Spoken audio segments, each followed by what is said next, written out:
What's up with your boy? I know Mercy, the Mad Hatter, here again with yet another comic book review. It's been a while since we've done this, but I think it's about time for another one, especially this one, because, yeah, it's been a while since the Titans trailer, and I actually intended to do this a little earlier, but better late than never, I say. So let's continue the tale of Teen Titans Rebirth.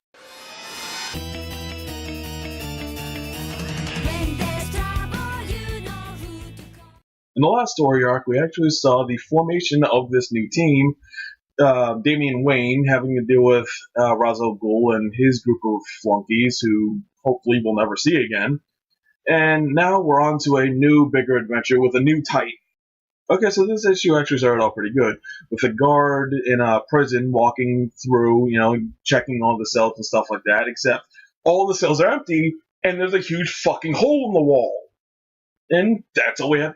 And that's all we know about that. So, right now, we immediately go over to the Titans Tower, which is, I believe, was built somewhere in between issue 5 and 6, and from the way he talks about it, it seems like Damian, or Batman, basically built the whole thing for the Titans, which, okay, it makes sense.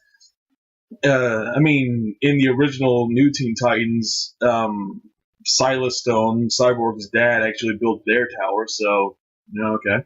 But Damien's just kind of hanging out on it is on an island, just like the original comic and on the 2003 cartoon. So he's on the shore of the island, looking up watching a newscast of talking about the break-in that we saw at the beginning of the comic. When then Beast Boy comes in and just kind of starts fucking with him like he always does. Apparently, Damien was playing fetch with Goliath, so. And I actually did look it up. Apparently, Goliath first appeared in the Convergence events, and that's why I didn't. That's why I don't know where the fuck he came from, because I didn't read Convergence or any of the tie-ins. So, yeah, that explains one. That solves one mystery. So Beast Boy actually came to get Damien because it was time to eat lunch, and it's actually a really funny line because Beast Boy asks, why does he hang around with the giant Bat Wookiee, and then Damien asks, where did your clothes go when you transform? And Beast Boy just said, both are excellent questions, and moves on. So the writing is still really good in this. I really like the banter between the characters. So it's lunch, and Beast Boy, because again, ever since the 2003 cartoon, Beast Boy has always been vegetarian, even though in the original comic Raven was a vegetarian, and I actually don't know if Beast Boy ate meat. I think he did. I think in the New Teen Titans, Beast Boy ate meat, but whatever. He made this weird green tofu thing that no one wanted to eat except him. So Wally went out and got a bunch of pizzas. So that was actually kind of, like I said, there's a lot of really good small moments in this book that I really like, and that's why I'm really digging this so far. But then a proximity alarm on the island goes off. They go out thinking that there's some sort of villain or some massive threat that they have to deal with. Turns out, Gar just invited a TV crew to do interviews on the Titans. Because he would do that. There's not actually a lot of time devoted to the whole interview thing. It's mostly just Beast Boy taking the reporter and the cameraman to different parts of the tower. They go talk to Wally while he's fixing one of their jets that Gar himself broke. They go to Raven's room for 5 seconds, and she just tells him to go the fuck away. He goes to Starfire's garden, and I'm glad that they included Starfire's garden, because it's a small thing, but in pre-New 52, she had a garden that she used to attend, and I kind of like that they incorporated that in. But then he insulted Damien, because of course he did. Like I said, not a lot of time devoted to this, just a 2-page spread, just introducing all the Titans. like I guess in case you didn't read the previous title, the previous story arc, and are just coming into this new, so like that's a solid idea. But then after the interview is over, the interviewer, the reporter, actually gets kidnapped by something. Like she gets dragged into the water and taken somewhere. We don't see where though, so like that's gonna play into the next issue. And after that, I think it might actually be it might actually be a day or two after the interview happened and after this woman disappeared that the Titan starts looking for her. And for as loud and goofy and attention hoggy as Gar is, it's clear that he's kind of beating himself up over this because that woman wouldn't have been there if it hadn't been for him. So he's kind of taking it hard on himself because that's just kind of how Gar is. Like he would do that, like joke, but when things get serious, he'll just stop joking and just be all about what needs to be done. And then it's just like okay, Damien is for the most part tolerable in this. But that's because he didn't have that many lines. Like asking where Gar's clothes go when he transforms, that was a good line. And him just like watching a newscast while he's playing with Goliath, that's fine. Then he says like the reason why the Coast Guards haven't been able to find anything about there have actually been people who have been disappearing in the San Francisco Bay Area, and Damien says the reason why the Coast Guard haven't found anything is because they haven't had me. And like, Jesus fucking Christ, kid. It's just like every time I was like, I want to like Damien, but then he says some shit like that, and it's so fun. Like again, I get what they're doing with the character. That doesn't mean I like it. So, and Gar goes down, into the water as a seal and tries to get whatever took that woman and all the other people to chase him up to the surface so that the other Titans can deal with it. Turns out the thing, it's King fucking Shark. Or I think it's King Shark. Like, I always thought the King Shark was like a great white, but this thing was a hammerhead. So, does King, is there any specific way that King Shark is supposed to look? Or are there other King Sharks? Like the thing, however King Shark was made, were others like him made also? Now, I don't know, but that was the end of the issue. But interspersed with all of that is actually the story of the new Titan that's being introduced. There's actually an old Titan, Jackson Hyde. Jackson Hyde was actually created during the Brightest Day miniseries in 2009, I think. It was right after the Blackest Night Green Lantern event.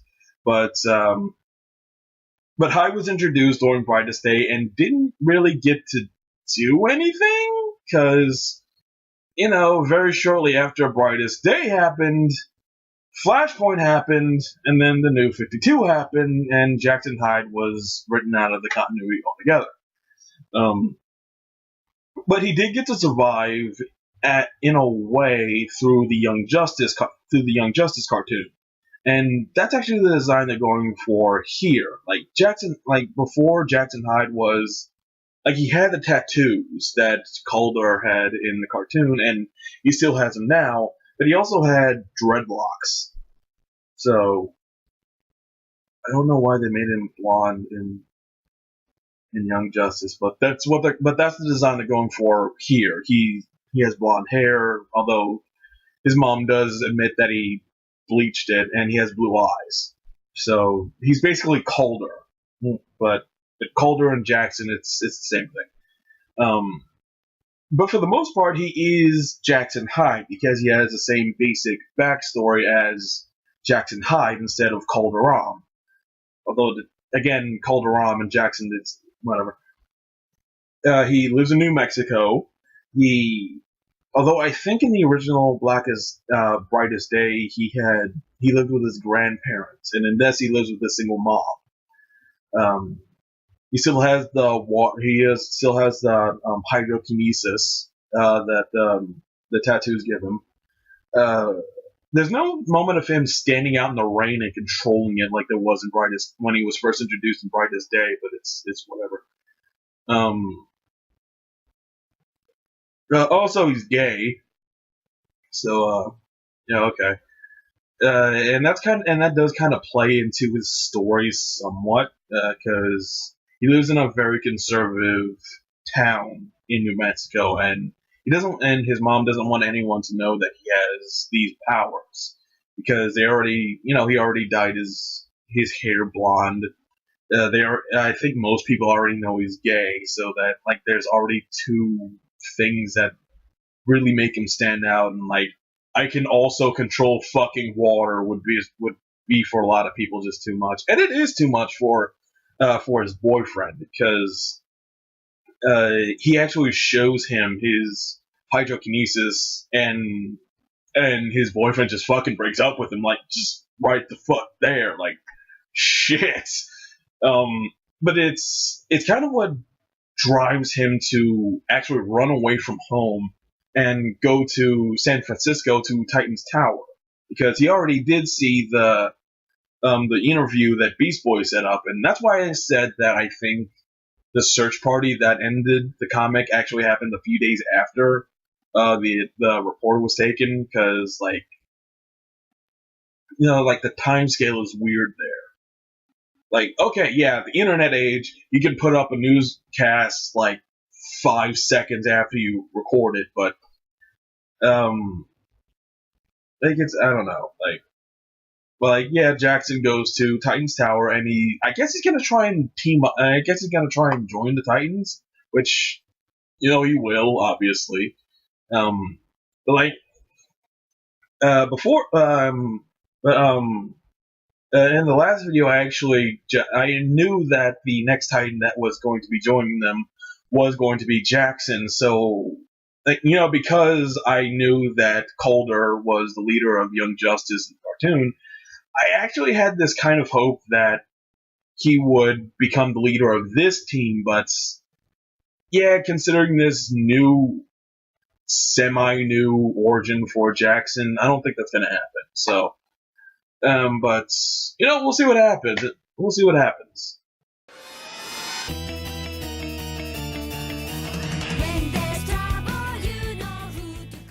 The cover for this issue is Damien under King Shark's foot while the other Titan are fighting him. I really wish that actually happened. Okay, so yeah, apparently it is just King Shark. It isn't any other variation or some other character who happens to look like King Shark. It is just King Shark. But so this issue starts off with Jackson again. He just arrived in San Francisco, looking over Titan's Tower. His mom calls, but he turns the phone off and dives right into the water. Something that is kind of fun is that he actually says that destiny is a corny word, but that he can't think of any other way of putting how he feels right now as he's jumping into the water. So that's actually pretty cool, and it does have a callback later on in after the big climactic fight of this issue. But then we go over to the Titans and King Shark, and it just kind of shows how shitty of a leader Damien really is. He's calling out a specific, everyone, do Maneuver X! And no one has any fucking clue what the hell Maneuver X is. Apparently he wrote up a whole fucking playbook for the other Titans to learn and study and shit, and none of them did, because of fucking course they didn't. So they have no idea what they're really doing, while Damien is just running at King Shark.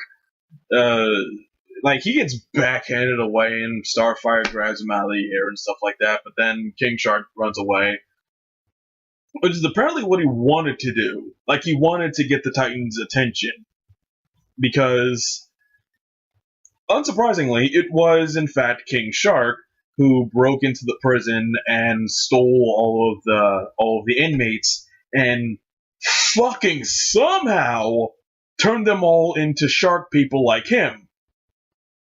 So it was kind of right in that there could be other shark men other than King Shark. It's just this one particular giant shark man was King Shark, but fuck it, whatever.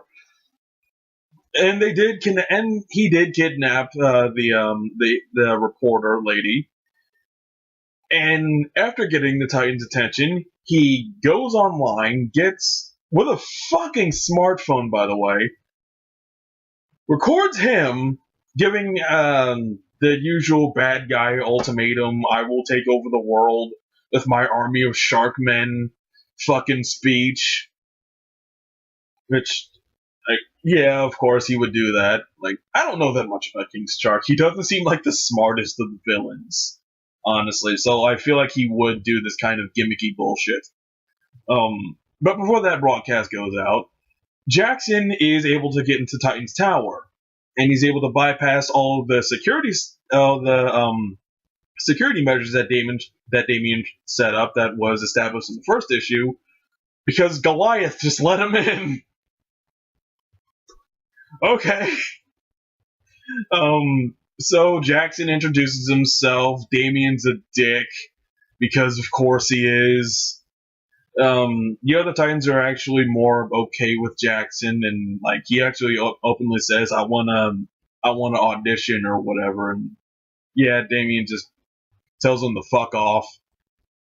But then the broadcast shows up, and even before then, Damian was able to figure out that King Shark was working out of Alcatraz, so they know where he is, and the broadcast just says, okay, we gotta go now to there. And again, this is kind of where I'm having to question timescale here. Because, like, last issue, I didn't actually know if there was how much time passed in between when the reporter got kidnapped and when Jackson started making his way to San Francisco. Because I'd imagine it would take a couple days for a teenager to make his way to fucking San Francisco by himself.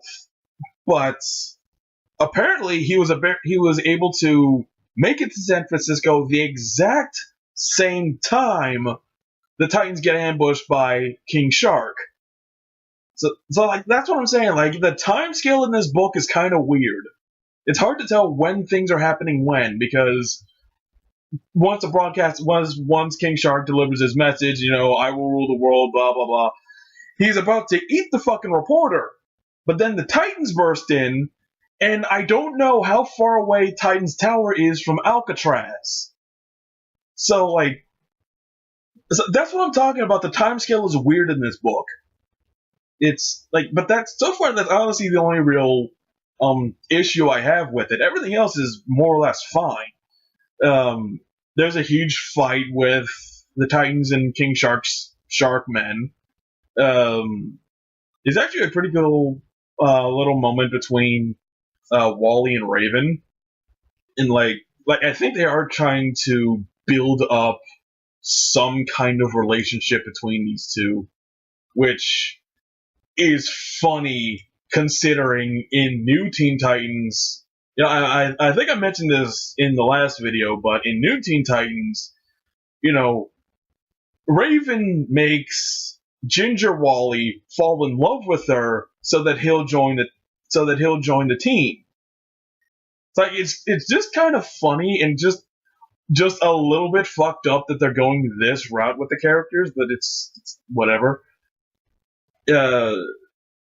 So Wally actually gets the idea of using Raven's teleportation abilities in conjunction with his speed. So they just kind of run around the prison while with Raven on Wally's back, and Raven touches all of the Sharkmen prisoners and just teleports them the fuck away. And like, it was funny is that Damian actually says, yes, you're doing Formation Act for whatever the fuck. It's like, okay, so this is one of his plans, but Wally and Raven just fucking came up with it themselves. Like, And like again, I think that's really highlighting how inefficient of a leader Damien is. Like he had this plan, but Wally and Raven just like they just came up with it themselves because they're clever. It was like so like that was a funny little bit. And Damien is still fighting King Shark by himself because of course he is. He isn't using his sword, which is weird. But like he's fighting him, and King Shark obviously gets the upper hand because he's a giant fucking shark man, and Damien is a 13-year-old fucking boy. But then obviously Jackson shows up and saves Damien's ass twice, actually, because he gets King Shark off of Damien, but then King Shark drags Damien into the water, and Hyde dives in to rescue him and is able to use his hydrokinesis to make a water blade and slash at King Shark and save Damien. But like then he realizes that he's starting to run out of air, and that's when his gills start coming in. So like, okay, so like not all of his Atlantean heritage is manifesting yet. It had manifested up until that point. Like he had the hydrokinesis, but he didn't have the gills or anything like that. So like I gotta imagine that the super strength has to be a factor soon.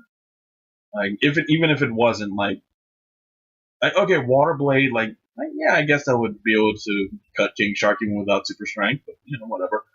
But like Jackson saves Damien and everything like that, and back on Titan's Tower's island. Damien comes up to Jackson. Jackson is like, "Let me guess, I suck. Go home." And Damien's just like, "No, just here," and gives him his signature costume. And it's like, I was experimenting with some fucking deep sea wear, and like you can have it. Whatever. Fuck you. It is like, okay, you saved my life. You're useful. Okay, you can be on the team for now. It's just like it is funny because like as much as big of an asshole as Damien has been throughout this entire issue, and like that's not going away because it's Damien fucking Wayne. Like you can tell he's getting better. And like I said that the last story arc could have been called Teen Titans. Damien's getting better.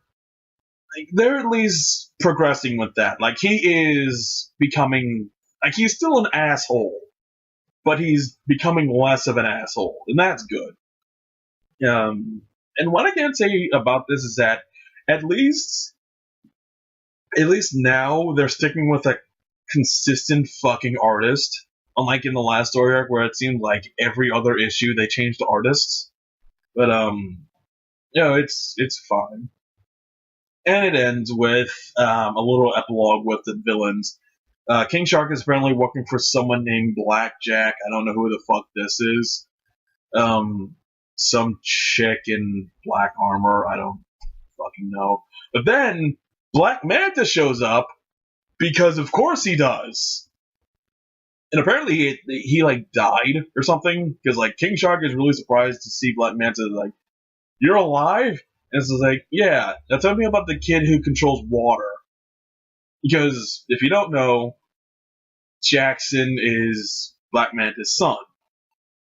So one downside about this particular format in which I'm doing these reviews is the fact that I sometimes forget plot lines in later issues, or if a plot line isn't picked up again. And these two, King Shark and this Blackjack chick, they never show up again. They have absolutely no bearing on the plot from this point on. Yeah, really, it isn't that surprising that in the story that introduces this version of Aqualad, Black Manta is going to be a big part of it too. It's like a story that focuses on Raven and Trigon not being involved in some way. Like even if he doesn't show up directly, someone related to Trigon is going to be the focal point of a Raven-centric story. Well, usually, not always, but usually.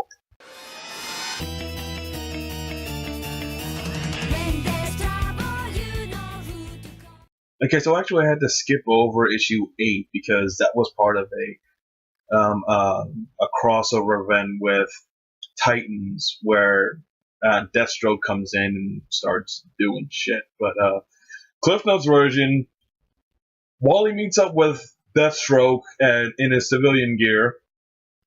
He and Kid Flash get kidnapped. Deathstroke steals Wally's powers so he can go back in time and save his son Grant, who was the first Ravager in the original New Teen Titans run.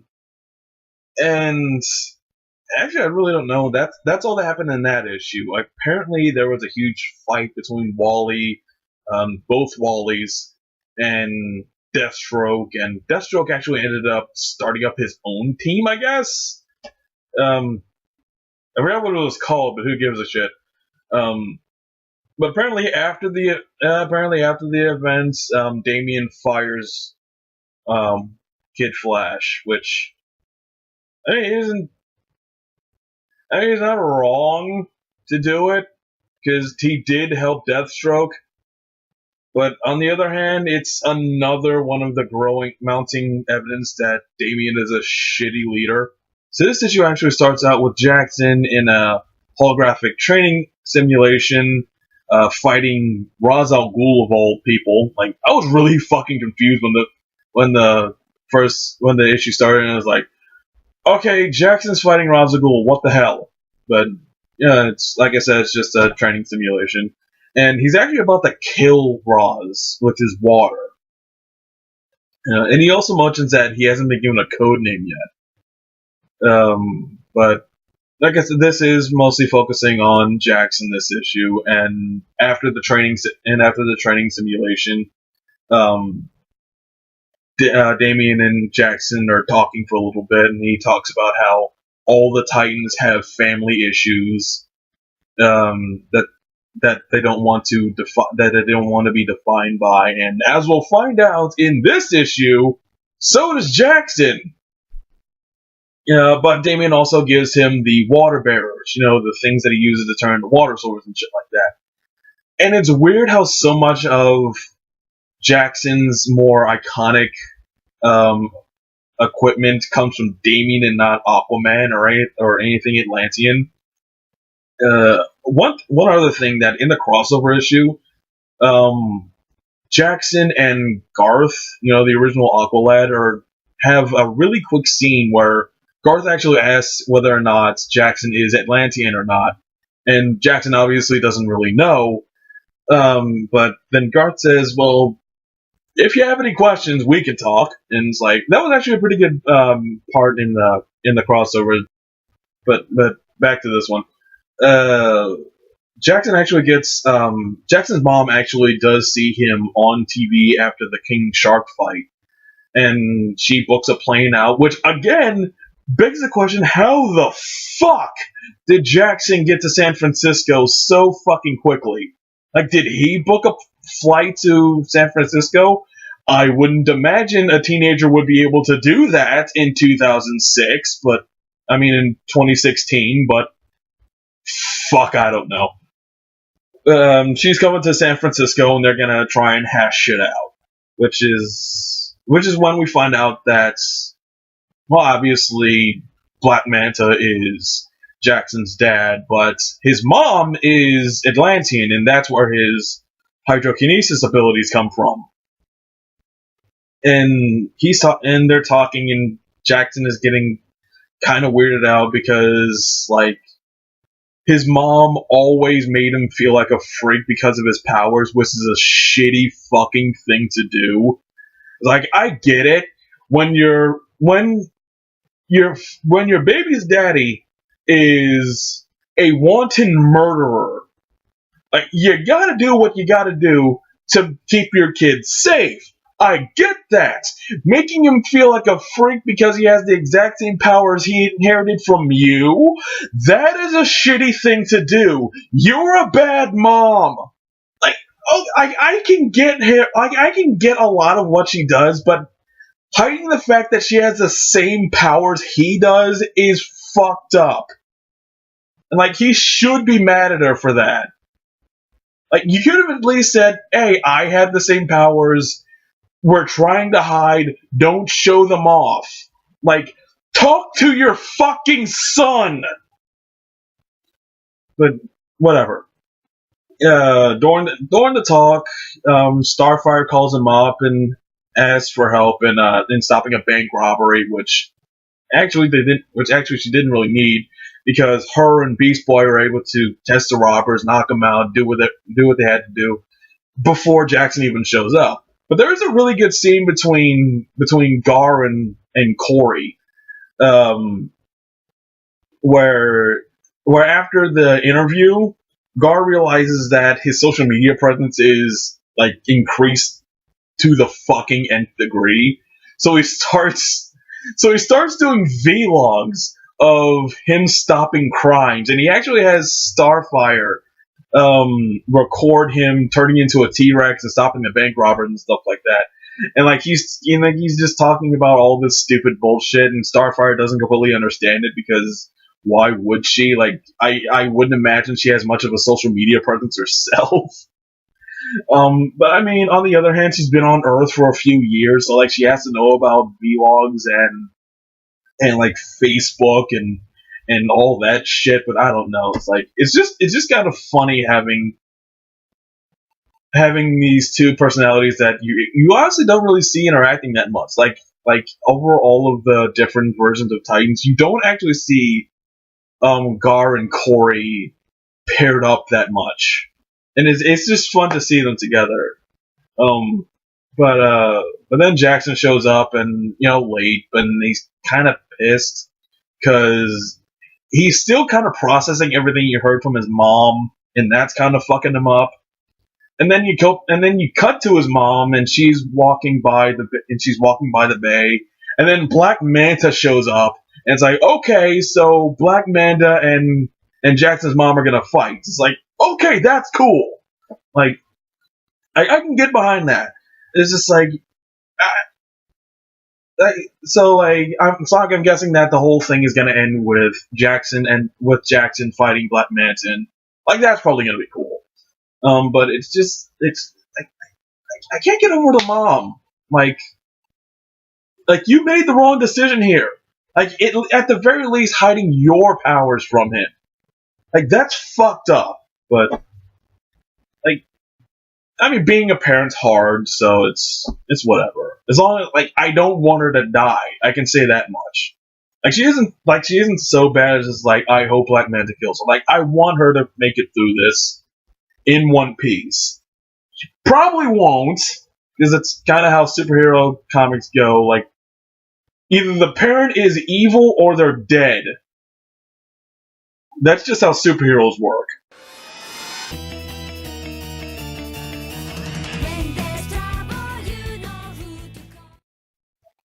And for our next issue, the world's worst father-son road trip without the road.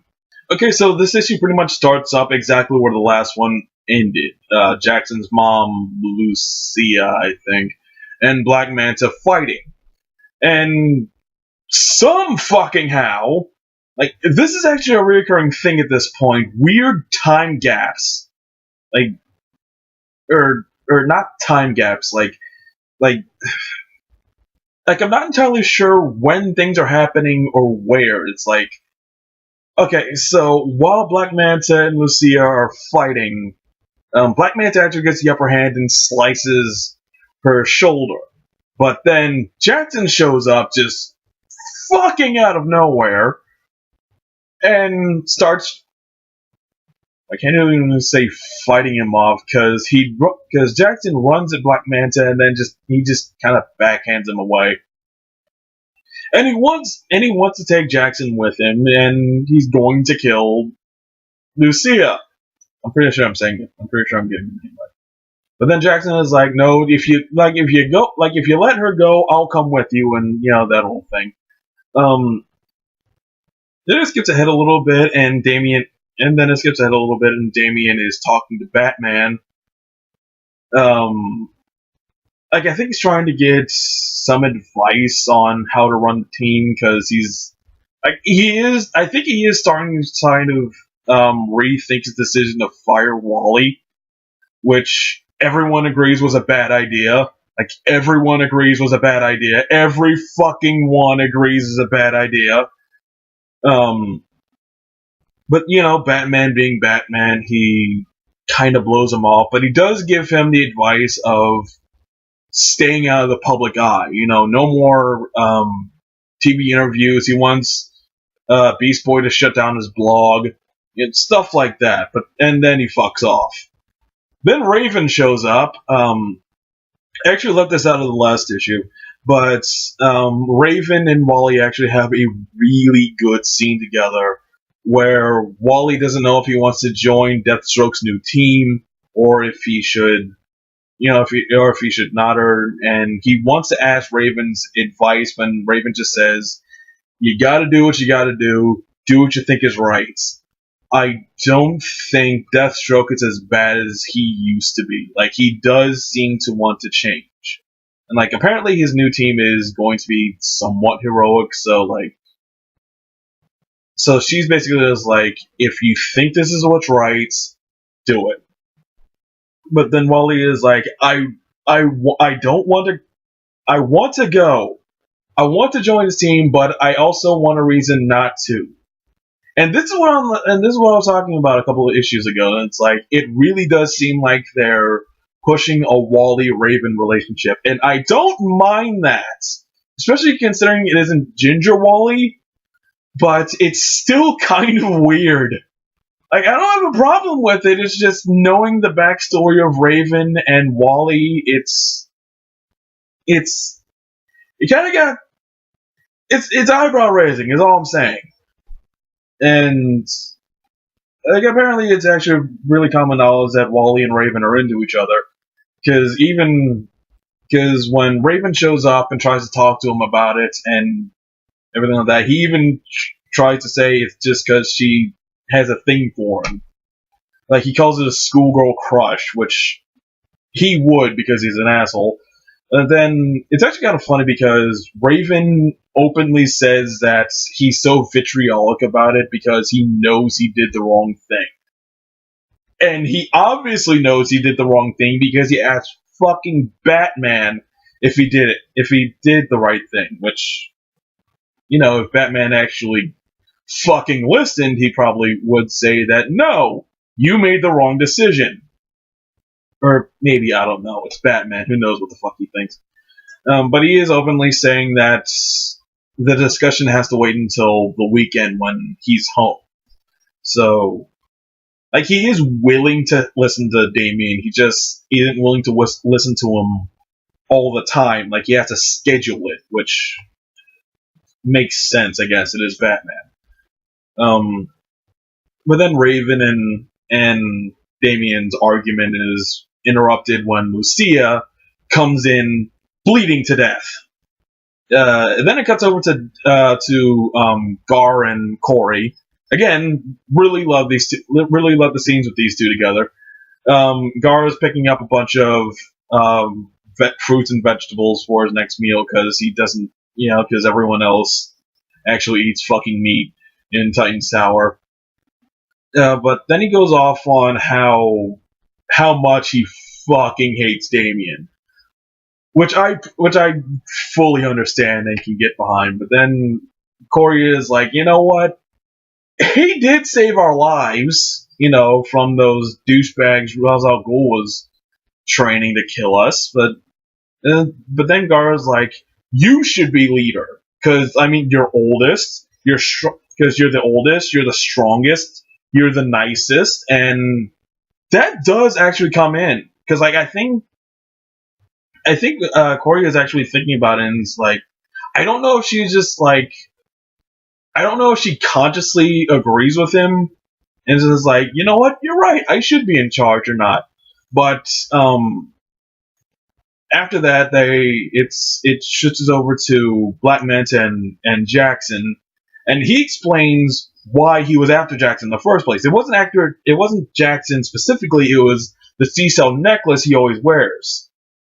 The necklace actually contains a magic holographic map to a ring that was once owned by a pirate who used it to control, the ocean. So she took out all of her enemies and everything like that with just the ring. But both surface dwellers and Atlantean forces came together to fight her and, take her down and throw her in prison. Apparently, the Atlanteans used the Bermuda fucking Triangle as a prison. I don't know if that's been established before, but I fucking love that. But the pirate died, and her ring is hidden somewhere. And Jackson's mom was actually one of the guards in the Bermuda Triangle, and she, after the Titans patch her up, which is actually really cool, using what that they use all of the Titans' different powers to help her. Like, Raven uses her empathy to take away her pain. Beast Boy turns into a maggot and eats the dead flesh around the wound, and then the secretions he releases actually helps with the healing process. And Starfire uses her star bolts to her on low energy to cauterize the wound. And then Damien uses a chemical cocktail of adrenaline, glucose, and blood cell cultures to wake her up. That was a really cool scene. I really liked that. All the team working together to save this woman. That was a great scene. I don't know how sound the science behind it is. What little science there was in that scene, because I'm pretty sure an empath taking away your pain isn't a thing that exists. But that was a great scene.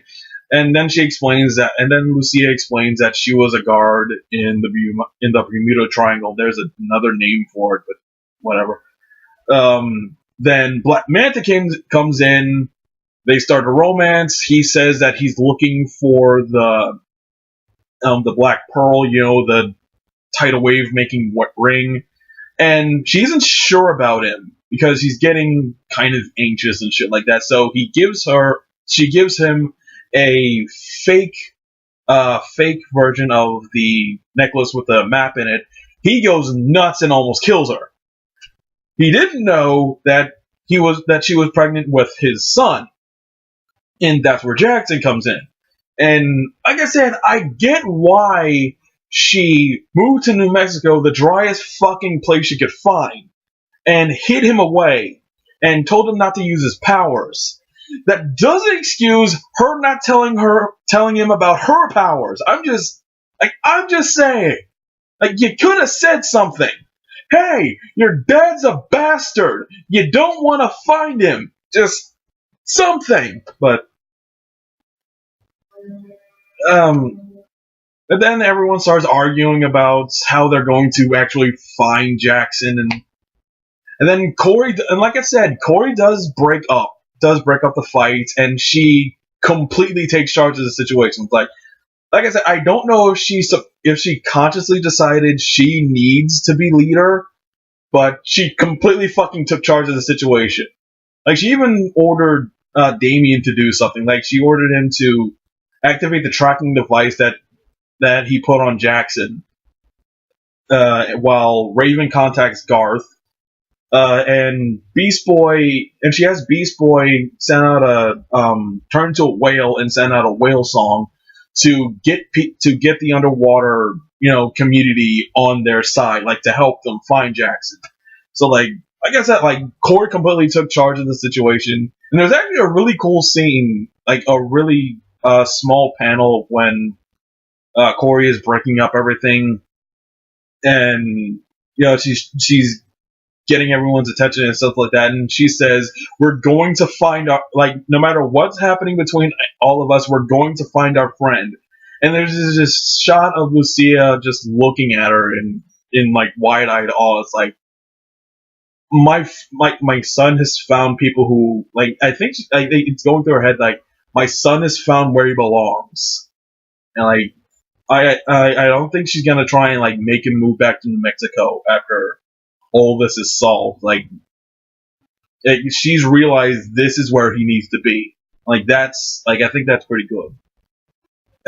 Like I said, the road trip there was a kind of road trip with Manta and Jackson, he's taking her through. He's taking him through where the map is, and they actually do find the ring. But then a giant fucking squid attacks them, and that's where the comic ends. And okay, Jackson and Black Manta fighting a giant squid. I can get behind this.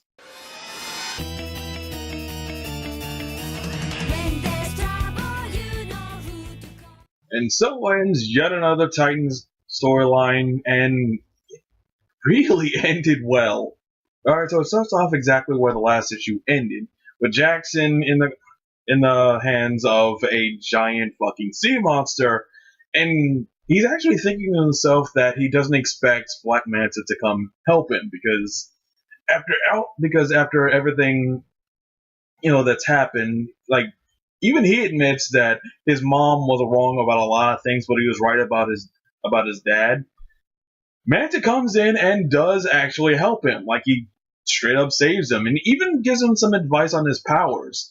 And with Black Manta's help, he's able to make a giant electro water spear to kill the squid with, and like that was really cool.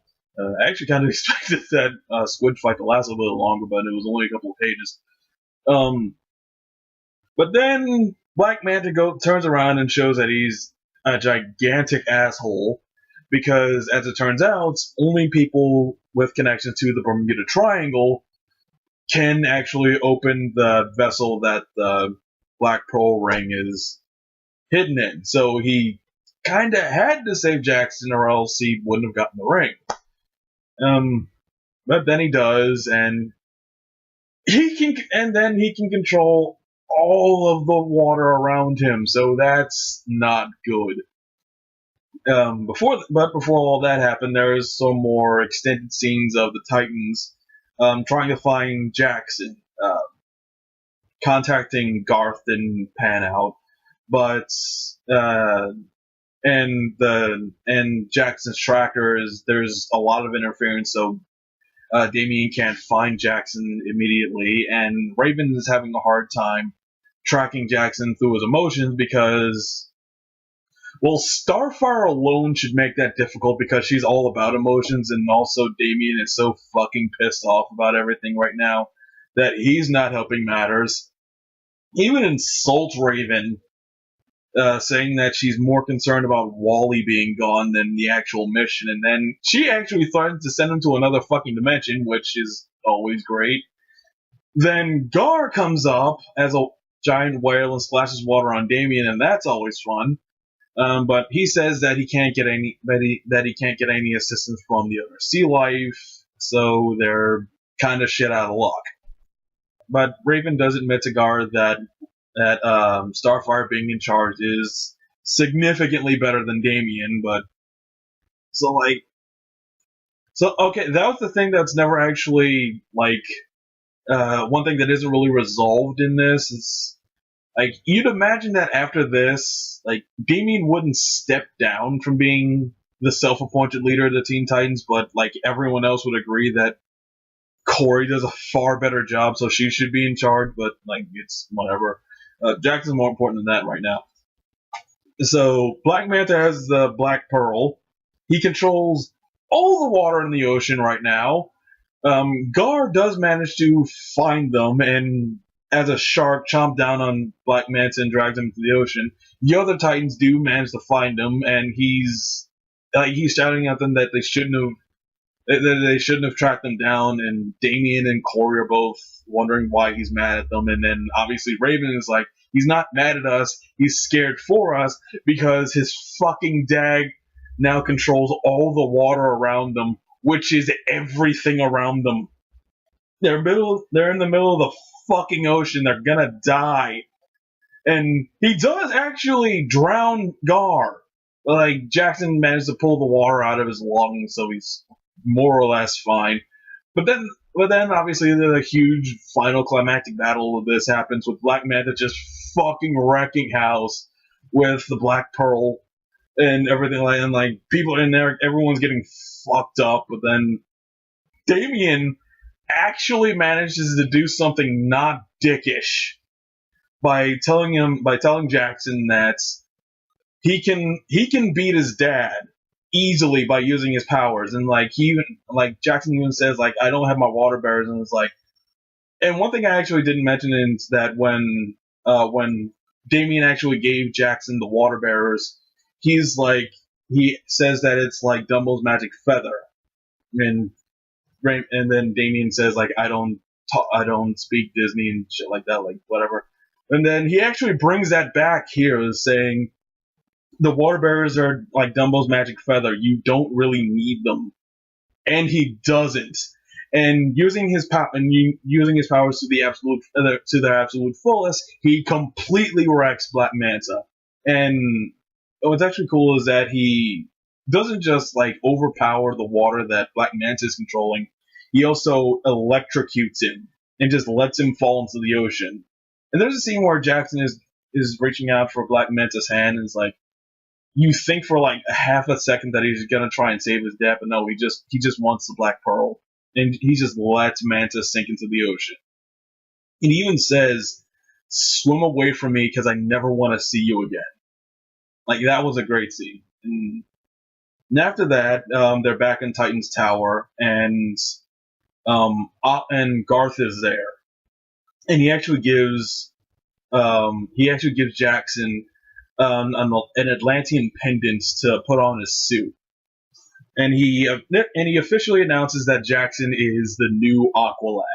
And it's like, I'm not sure about this name. It's like, yeah, it's kind of goofy, but it's a rough translation of an Atlantean term that is son of the seven seas, and it's like yeah, that's pretty cool. And Garth actually offers to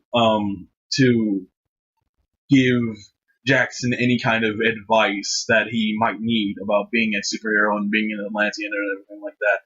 And it ends with Jackson going to a party that the other Titans are throwing for him, including his mom, about him finally getting his own code name and officially being welcomed into the Teen Titans. And the issue actually fully ends with some dudes at a computer screen looking at it's not called YouTube, but it's YouTube video, all of Gar's YouTube videos that he's been putting up, because he apparently also is live streaming Aqualad's party, because of course he is. That's apparently going to be part of the Dark Knight. It's either part of the new Titans story arc, or it was part of the Dark Knight's Metal storyline that was going on at the time. Like, I haven't read anything of Dark Knight's Metal. I don't really know what the fuck it is, or what it was, or anything like that. I'm honestly not that interested. But if I keep, I'm probably gonna keep reading this title. It's really good. Like, I can say that about this is a really, really fucking good book. Like, even Damien has some good parts where I was like, okay, yeah, Damien's good. And I really do think that Starfire is most likely going to be put in charge of the Titans permanently, especially since in the animated movie she is the leader of the Titans.